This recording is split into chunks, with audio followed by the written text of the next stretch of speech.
Baik, Assalamualaikum warahmatullahi wabarakatuh. Salam sejahtera buat kita semua.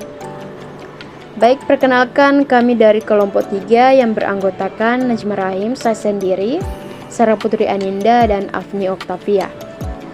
Baik, kami dari kelompok penyaji materi. Untuk pertemuan kali ini kami akan membahas tentang pengertian statistika deskriptif, penyajian data dalam bentuk tabel dan grafik, dan ukuran pemusatan data. Baik, langsung saja materi yang pertama, pengertian statistika deskriptif. Statistika berkenaan dengan bagaimana cara mendeskripsikan, menggambarkan, menjabarkan, atau menguraikan data sehingga mudah dipahami. Baik, langsung saja materi kedua dan ketiga akan dipaparkan oleh saudari Sarah Putri Aninda dan Afni Oktavia. Baik, di sini saya akan menjelaskan penyajian data dalam bentuk tabel dan grafik. Nah, penyajian data dalam bentuk tabel biasanya berawal dari data mentah.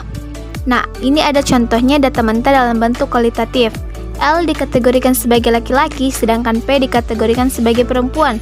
Dari data tersebut kemudian diklasifikasikan dalam sebuah tabel berdasarkan kategori jenis kelaminnya. Sehingga terlihat jumlah banyaknya mahasiswa laki-laki itu ada 10, sedangkan jumlah mahasiswa perempuan ada 14.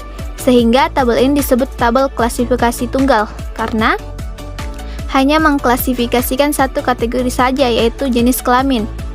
Berikutnya ada contoh tabel klasifikasi ganda, artinya dia mengklasifikasikan lebih dari satu kategori. Di gambar, ada kategori jenis kelamin di mana kategori pendidikannya diuraikan lagi ke dalam 3 kategori, yaitu pendidikan SMP, SMA, dan perguruan tinggi. Jadi, di tabel ini totalnya ada 4 kategori. Kemudian ada tabel kontingensi. Kalau kita baca salah satu contohnya, pegawai usaha lulusan perguruan tinggi yang tidak merokok ada 4 orang.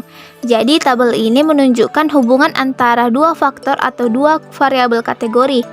Nah, pada bagian baris ada 4 kategori pendidikan. Pada bagian kolom ada 3 kategori kebiasaan merokok, sehingga tabel kontingensi ini berukuran 4x3.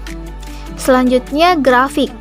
Grafik atau diagram garis pembuatannya juga diawali dari data mentah yang telah disajikan dalam bentuk tabel. Grafik ini biasanya digunakan untuk series data yang cukup panjang, untuk data yang berkesinambungan atau berkelanjutan. Contohnya, ini ada data tabel klasifikasi ganda.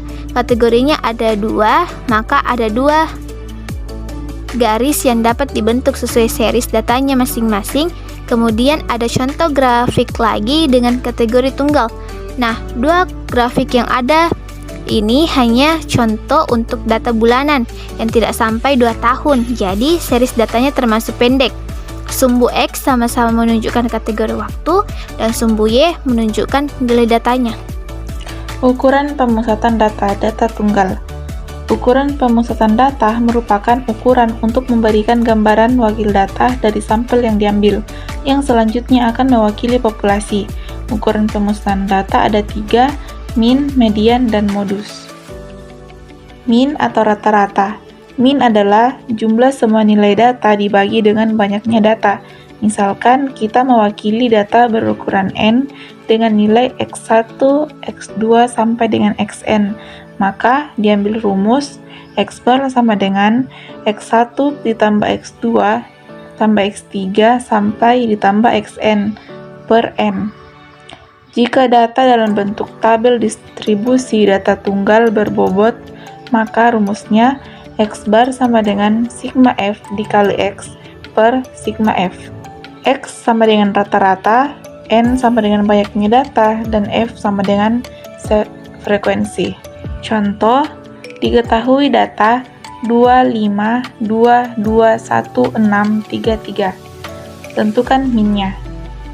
Kita bisa jawab X bar sama dengan X1 ditambah X2 tambah X3 tambah titik-titik tambah Xn per N sama dengan 2 tambah 5 tambah 2 tambah 2 tambah 1 tambah 6 tambah 3 tambah 3 per 8. Kenapa per 8? Karena keseluruhan data berjumlah 8. sama dengan 24/8. 24/8 sama dengan 3. Kita bisa mendapatkan minnya yaitu 3. Oke, median atau disebut dengan nilai tengah. Median adalah nilai tengah dari sekumpulan data setelah diurutkan dari data terkecil hingga data terbesar. Contoh, diketahui data 23146252216. Tentukan mediannya. Jawab, karena datanya di atas tidak berurutan, maka kita mengurutkan data dari yang kecil sampai yang besar. Jadi hasilnya 11, 222, 34, 5, 66. Untuk mengetahui nilai tengahnya kita coret dari sisi kanan dan sisi kiri hingga mendapatkan nilai tengahnya yaitu 2. Dan yang terakhir, modus. Modus adalah data yang paling sering muncul. Contoh, 1. Diketahui data 23146252216. Tentukanlah modusnya. Dijawab, perhatikan data yang mempunyai frekuensi terbesar. Jadi 1 itu ada 3, 2 itu frekuensinya ada 3, 3 ada 1, 4 ada 1, 5 ada 1, dan 6 ada 2. Jadi modusnya adalah 1 dan 2 karena memiliki frekuensi terbesar yaitu 3. Contoh 2.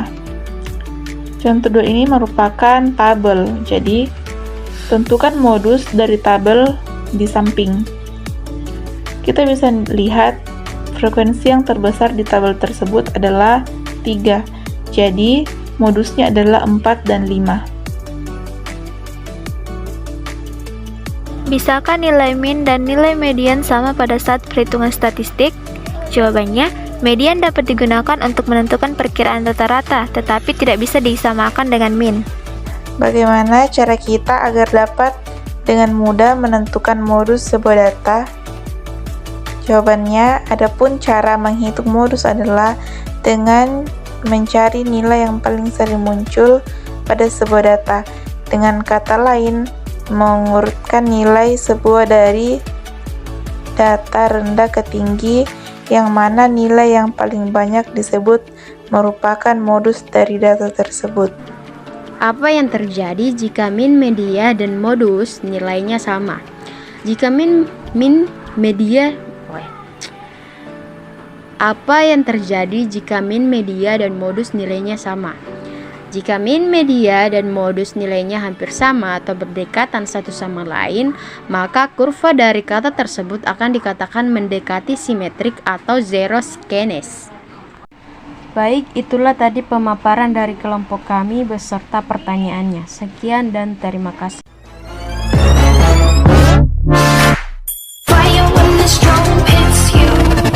That's it, Brian? Yes.